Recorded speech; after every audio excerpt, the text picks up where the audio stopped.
গত 16 বছরের ঘৃণা আমাকে তিলে তিলে আমার মতো অনেকেই এখানে এসেছে শুধু ঘৃণা প্রকাশ করার জন্য। আমি আমার অফিস কর্ম বাদ দিয়ে এখানে এসেছি শুধু পরীক্ষা করার জন্য।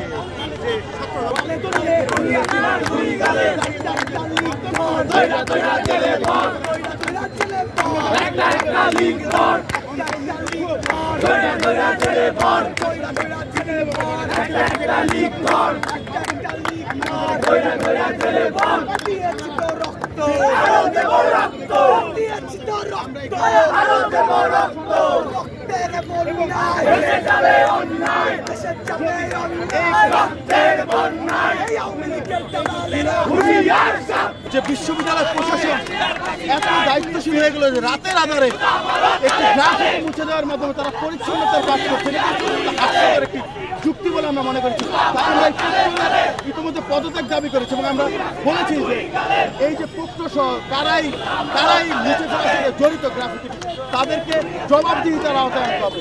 জবাবদিহিতার আওতায় এনে তাদেরকে বিচারের মুখোমুখি করতে হবে। কারণ যদি আমরা এদেরকে বিচারের মুখোমুখি করতে না পারি তাহলে ভবিষ্যতে আরো অনেকেই এ ধরনের দুঃসাহস দেখাতে পারেন বলে আমরা ধারণা করছি।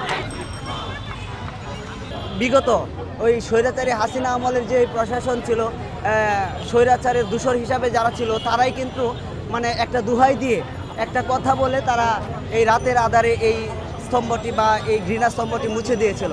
তো আমরা ওই সাধারণ শিক্ষার্থী এবং দেশের মানুষ ওইটাকে ঘৃণাভরে প্রত্যাখ্যান করেছে এবং আজকে আবার নতুন করে তারা ওই ঘৃণাস্তম্ভের মধ্যে জুতা নিক্ষেপ এবং ঝাড়ুপেটা করার জন্য উদ্বুদ্ধ হয়েছে।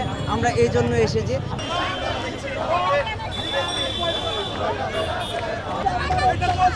দুনিয়া